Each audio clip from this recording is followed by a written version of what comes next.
تو جب سینے میں دھڑکتا ہوا دل رکھا ہے تو پھر کسی کی تانگ تو ہوگی، پھر انتظار تو ہوگا، پھر کسی کے ملنے کی آس تو ہوگی، پھر رت جگے تو ہوں گے۔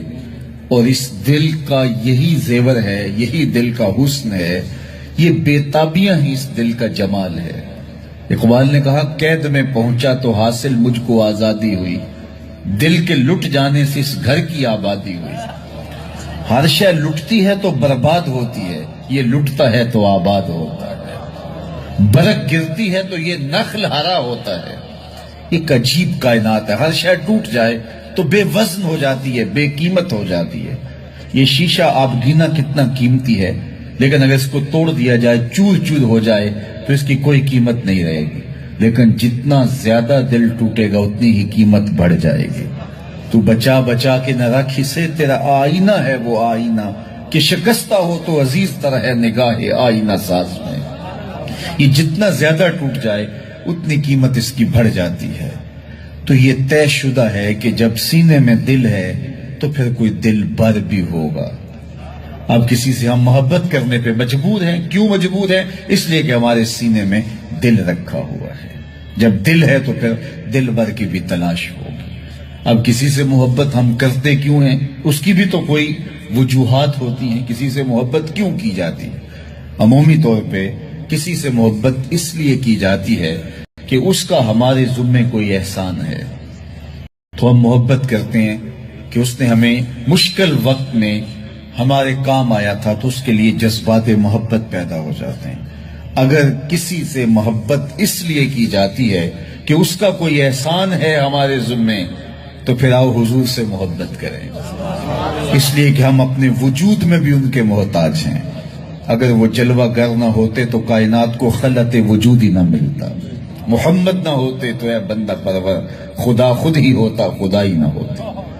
یہ کائنات کو تعین نصیب نہ ہوا ہوتا اگر حضور تشریف نہ لاتے، کائنات کو وجود ہی نہ بخشا جاتا اگر حضور جلوہ گر نہ ہوتے۔ اقبال کا لہجہ بھی دیکھ لیجئے، ہو نہ یہ پھول تو بلبل کا ترنم بھی نہ ہو، چمنے دہر میں کلیوں کا تبسم بھی نہ ہو، نہ ہو یہ ساقی تو پھر میں بھی نہ ہو، خم بھی نہ ہو، بزم توحید بھی دنیا میں نہ ہو، تم بھی نہ ہو۔ خیمہ افلاک کا استادہ اسی نام سے ہے، نبض ہستی تب شامادہ اسی نام سے ہے۔ کسی سے اس لیے پیار کیا جاتا ہے کہ وہ ہم سے پیار کرتا ہے، تو پیار کے بدلے میں پھر پیار کیا جاتا ہے۔ یہ ایک داعیہ ہے کسی سے پیار کرنے کا۔ اور اگر آپ کسی سے اس لیے پیار کرتے ہیں کہ وہ ہم سے پیار کرتا ہے، تو غارِ سجدہ کے نوکیلے پتھروں پر پیشانی رکھ کے تمہارے لیے کون آنسو بہاتا رہا؟ دنیا پہ جلوہ گر ہوتے ہوئے اس امت کی بخشش کی دعائیں کون کرتا رہا؟ حضرت فضل بن عباس کہتے ہیں، میں وہ آخری شخص تھا جس نے حضور علیہ السلام کو لحد میں اتارا، تو میں نے کفن کی تنیاں کھولی اور میرے دل میں آرزو پیدا ہوئی کہ میں چہرہ انور کی زیارت تو کر لوں۔ جب میں نے تھوڑا سا کفن کو سرکایا تو لب ہل رہے تھے، مجھے شوق ہوا کہ میں سنوں اس موقع پہ کیا کہہ رہے ہیں، تو میں نے اپنے کان کو حضور کے ہونٹوں کے قریب کیا تو آواز آ رہی تھی، رب ہب لی امتی، اللہ میری امت کا معاملہ میرے ہاتھوں میں ہی دے دے۔ اللہ اکبر۔ اگر کسی سے اس لیے وہ کو ادا کرنے کی کوشش کریں اور ہماری زندگی اس کی گواہی دے، صحابہ نے اپنی زندگیاں اس مقصد کی خاطر لگائیں اور شب و روز ایک کر کے رکھ دیا۔ آج اصحاب رسول کی قبریں پوری دنیا کے اوپر ہمیں ملتی ہیں۔ یار مدینہ المنورہ کو دیکھنے کے لیے لوگ تڑپتے ہیں، تو یہ شہر مدینہ چھوڑ کے چلے کیوں گئے؟ اور اس ٹھنڈی چھاؤں کو چھوڑ کے کوئی کہاں جا کے دفن ہوا، کسی نے کہاں چاند وار دی؟ تو اصل بات یہ ہے کہ محبوب کا مشن عزیز ہوتا ہے، محبوب کی فکر عزیز ہوتی ہے۔ وہ کسی نے کہا تھا نا، میں مر کے بھی زندہ ہوں اہل وفا کی محفل میں، میری محفل میں آ میرا مزار نہ پوچھ۔ تو جب ان کے ہوئے ہو تو پھر اپنی زندگی، اور وہ لوگ جنہوں نے حضور کا نام لیا، اس تابی کی کہانی کوئی نہیں بھول سکتا جس کا ذکر اقبال نے کیا کہ وہ گھوڑے کی ننگی پیٹھ پہ بیٹھ کے اللہ کے دین کا پیغام لے کے آگے بڑھا، اور چلتے چلتے دلدل آ گئی تو اس نے گھوڑے کی باگیں کھینچ لی اور کہا، مالک میرے جذبے تو جوان تھے، تیری زمین ہی ختم ہو گئی۔ اس پہ اقبال نے کہا تھا، دی اذانے کبھی یورپ کے کلیساؤں میں، کبھی افریقہ کے تپتے ہوئے صحراؤں میں، دشت و دشت دریا بھی نہ چھوڑے ہم نے، بحر ظلمات میں دوڑا دیے گھوڑے ہم نے۔ تو آج میں اور آپ ان جذبوں سے سرشار ہوں گے، لیکن وہی بات جو میں عرض کر چکا، اس کا آغاز ہماری اپنی ذات سے ہوگا۔ ہمارا عمل گواہی دے گا، ہمارا رویہ گواہی دے گا، ہمارا طرز زندگی گواہی دے گا۔ ہم دوسروں کو مسلمان کرنے کے لیے بے چین ہیں، ذرا 2 لمحوں کے لیے اپنے اندر بھی اتر کے دیکھو، یہ پاپی بھی سیدھا ہوا ہے کہ نہیں ہوا، اس من کے اندر بھی روشنی ہوئی ہے کہ نہیں ہوئی۔ میں تو میلاد کے موسم میں گلی گلی کہتا رہا، تمہیں مبارک کو تم نے جھنڈیاں لگائیں، مجھے اچھا لگا تم نے گھروں کی چھتوں پہ چراغاں کیا، لیکن کوئی جھاڑو لے کے دل نگر میں بھی آنا، کہیں دل کی گلیاں اندھیر نگر نہ رہ جائے، کوئی دیا، کوئی محبت کا چراغ دل میں بھی روشن کرنا۔ اگر دل کی دنیا آباد ہو گئی تو پوری کائنات روشن ہو گئی۔ میرے حضور نے فرمایا، انسان کے جسم میں گوشت کا ایک ٹکڑا ہے، اگر وہ صحیح ہو جائے تو پورا جسم صحیح ہو جاتا ہے، اگر وہ خراب ہو جائے تو پورا جسم خراب ہو جاتا ہے۔ پھر فرمایا، الا وہی القلب، سنتے ہو، گوشت کے اس ٹکڑے کا نام دل ہے۔ حضرت نبی رحمت کی مجلس لگی تھی، ہجوم عاشقاں تھا۔ ایک دن حضور نے فرمایا، جنتی دیکھنے کا شوق ہو تو دروازے پہ دیکھو۔ کہتے ہم نے دیکھا ایک بوڑھا شخص ہاتھ میں جوتا پکڑا ہے بائیں ہاتھ میں، اور تازہ آثار وضو اس کی داڑھی پر نمایاں ہیں، تو وہ مسجد میں داخل ہوا۔ خیر اگلا دن ہوا تو پھر کہا، اگر کسی کو جنتی دیکھنے کا شوق ہے تو دروازے پہ دیکھو۔ ہم نے کہا دیکھیے آج کون خوش نصیب آتا ہے، تو وہی بزرگ دوبارہ آئے، بائیں ہاتھ میں جوتا پکڑا ہے اور آثار وضو چہرے پہ حویدہ ہیں۔ تیسرا دن آیا تو پھر کہا، جنتی دیکھنے کا شوق ہے تو دروازے پہ نظریں رکھو۔ ہم نے دیکھا تو وہی بزرگ اسی حالت میں آئے۔ مجلس ختم ہوئی تو میں ان بزرگوں کے پیچھے چل پڑا۔ حضرت عبداللہ بن عمر کہتے ہیں کہ میں جب پیچھے چلا تو انہوں نے کہا، کیسے میرے پیچھے آ رہے ہو؟ میں نے کہا، ابا جی سے کوئی شکر رنجی سی ہو گئی ہے، لڑائی سی ہو گئی ہے، تو میں 3 دن آپ کے پاس گزارنا چاہتا ہوں، تو مجھے آپ رکھ لیں گے؟ انہوں نے کہا کوئی بات نہیں، آ جاؤ۔ کہتے ہیں میری آرزو تھی کہ میں دیکھوں کہ یہ عمل کون سے کرتا ہے۔ حضور نے فرمایا، جنتی دیکھنا ہے تو دروازے پہ دیکھو۔ 3 دن یہی آتا رہا۔ کہا، اس نے کہا کوئی بات نہیں، آ جاؤ۔ میں ساتھ چلا گیا۔ رات جب سوئے تو میں نے چادر اوڑھ لی، اور میں اس طاق میں تھا کہ دیکھوں کہ یہ عمل کون سے کرتا ہے، لیکن وہ ساری رات سویا رہا۔ اتنا تھا، جب کروٹ بدلتا تھا تو رب کے نام لیتا تھا۔ اس کے علاوہ صبح اٹھے، میں بھی اٹھا، نماز فجر ادا ہوئی، ناشتہ کیا، کھیتوں میں چلے گئے، باغ میں پانی کیا، گوڈی کی جو بھی معمولات تھے، ظہر پڑی، مغرب عشاء، رات ہوئی تو پھر سو گئے۔ میں نے سوچا کل میری وجہ سے ہو سکتا ہے معمولات ترک کیے ہوں، لیکن معمولات کا عادی شخص روز معمولات ترک نہیں کر سکتا، تو دیکھتے ہیں کہ آج کیا ماجرا ہوتا ہے۔ میں سو گیا بظاہر، لیکن جاگ رہا تھا، لیکن وہ ساری رات سویا رہا، صرف کروٹ بدلے تو رب کا نام لے۔ کہا خیر وہ وقت دن بھی گزرا۔ تیسرا دن گزرا تو جب 3 دن بیت گئے، صبح ناشتہ ہوا تو میں نے کہا کہ میری ابا جی سے کوئی لڑائی نہیں ہوئی تھی، کوئی میرا الجھاؤ نہیں ہوا تھا۔ میں نے حضور سے سنا کسی نے جنتی دیکھنا ہے تو دروازے پہ دیکھو۔ 3 دن آپ ہی بابا جی آتے رہے، لیکن مجھے تو کچھ دکھائی نہیں دیا۔ 3 راتیں اور 3 دن میں نے آپ کے ساتھ گزارے۔ تو وہ بزرگ فرمانے لگے کہ اے ابن عمر، ایسی کوئی بات نہیں ہے کہ میں نے تمہاری وجہ سے کوئی عمل چھپایا ہو، میرے وہی معمولات ہیں جو تم نے 3 دن میں دیکھے، کوئی الگ سا عمل ایسا نہیں تھا جو تم سے میں چھپا لیا ہو، لیکن ایک میرا عمل تم نہ دیکھ پائے، اور وہ اگر تم اور بھی دن میرے ساتھ گزارتے تو نہ دیکھ پاتے۔ تو مجھے تجسس ہوا، میں نے کہا کہ وہ عمل کون سا ہے؟ تو وہ فرمانے لگے تم نے محنت کی، 3 دن رہے، میں تمہیں بتا دیتا ہوں۔ تو اس بزرگ نے ایسے سینے پہ ہاتھ رکھا، دل والی جگہ پہ، اور کہا اے ابن عمر، یہ جو سینے میں رکھا ہوا دل ہے نا، اس میں کسی مومن کا بغض نہیں ہے،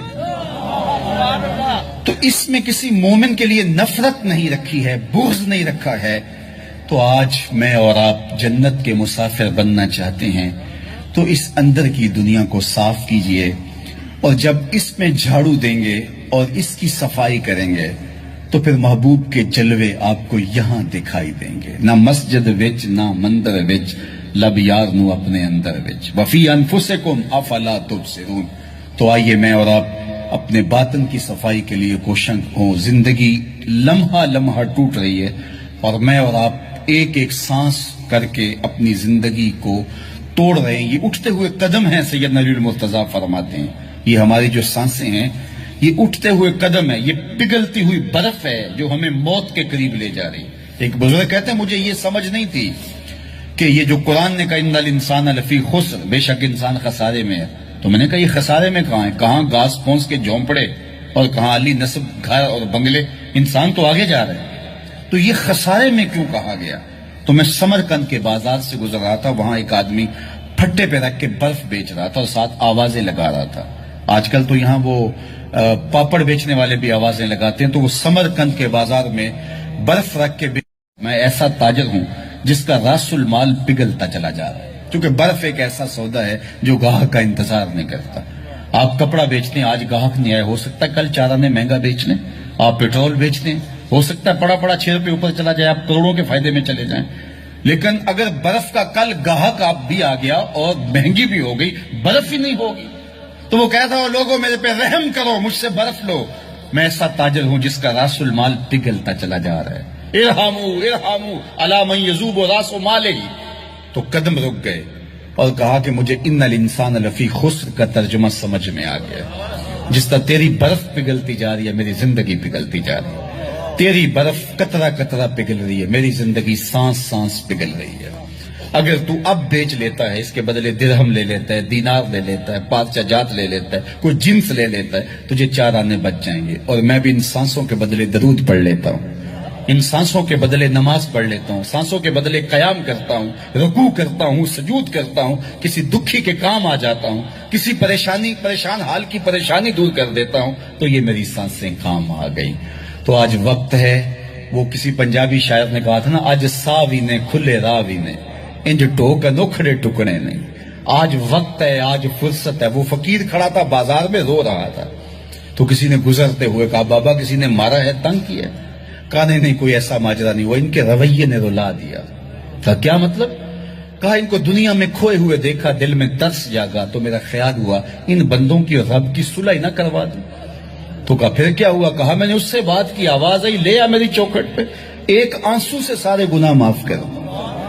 میں بڑا خوش ہوا، میں ان سے بات کی، یہ الٹا میرا مذاق اڑانے لگے، جا بابا اپنا کام کر، تمہیں کیا پتا ہوتا ہے دنیا اور دنیا داری کیا ہوتی ہے۔ تو وہ تو مان رہے، یہی نہیں مان رہے، تو مجھے اس پہ رونا آ گیا۔ خیر وقت گزر گیا، اگلے دن وہی شخص قبرستان کے قریب سے گزرا، دیکھا وہ فقیر وہاں کھڑا بھی رو رہا تھا۔ کہا بابا بازاروں میں بھی روتا ہے، قبرستانوں میں بھی روتا ہے، آج کیا ماجرا ہے؟ کہا کہانی کل والی ہے۔ کہا کیا مطلب؟ کہا ان سے مایوس ہو گیا تو آج ادھر نکل آیا، اور میرا خیال ہوا آج ان کی اور رب کی صلح کرواؤں۔ تو تجسس سے پوچھا آج کیا بنا؟ کہا آج یہ مان گئے وہ نہیں مانتا، کل وہ مانتا تھا یہ نہیں مان رہے تھے، اور آج یہ مانتے ہیں وہ نہیں مانتا۔ وقت پر کافی ہے قطرہ بھی آب خوش ہنگام کا، جل گیا جب کھیت برس زمین تو پھر کس کام کا۔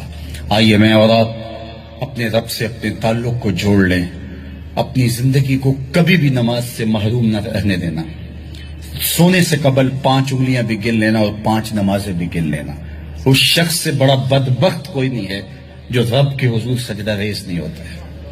یہ بد نصیبی ہے کسی شخص کی کہ اس کی پیشانی کو سجدے کا نور نصیب نہ ہو۔ بعض لوگ کہتے ہیں میں نہیں کرتا سجدہ، میں کہتا ہوں تو کون ہے بدبخت، تجھے رب اپنی چوکھٹ پہ بلاتا ہی نہیں۔ اتنا بد نصیب ہو گیا ہے کہ تجھے دھتکار دیا گیا، حی علی الصلاح حی علی الفلاح، 5 وقت صدائے دل نواز سنتا ہے لیکن تیرے قدم نہیں اٹھتے، تجھے توفیق نصیب نہیں ہوتی۔ اس سے معافی مانگ اور اپنی زندگی کو سجدوں سے آباد کر۔ مخلوق خدا کے ساتھ شفقت یہ اللہ اس کے رسول کی قربت کا ذریعہ ہے۔ میرے والد گرامی فرمایا کرتے تھے اگر تم چاہو کہ حضور تم سے پیار کریں تو حضور کی امت سے پیار کیا کرو۔ آپ کسی کے بچے کی گال سہلائیں، اس کو پیار کریں تو اس کے باپ کے دل میں آپ کے لیے پیار پیدا ہو جاتا ہے۔ تو حضور کی امت سے پیار کریں گے تو حضور تم سے پیار کریں گے۔ اللہ آپ کو سلامت رکھے، دنیا آخرت کی برکتیں آپ کی روحوں میں ڈال دیں۔ اقبال کے سارے کلام کا رس نچوڑیں تو خلاصہ یہ نکلتا ہے کہ محمد سے وفا تو نے تو ہم تیرے ہیں، یہ جہاں چیز ہے کیا لوح و قلم تیرے ہیں۔ اقبال کہتے ہیں حضور سے وفا کرو، قلم بھی تمہیں دے دیں گے، تختی بھی تمہیں دے دیں گے، پھر جو لکھنا ہوا خود ہی لکھ لینا، پھر تمہاری تقدیر کے فیصلے کہیں اور نہیں ہوں گے، خدا بندے سے خود پوچھے گا بتا تیری رضا، لیکن شرط ہے کہ تم ان کے ہو جاؤ۔ وآخر دعوانا ان الحمدللہ رب العالمین۔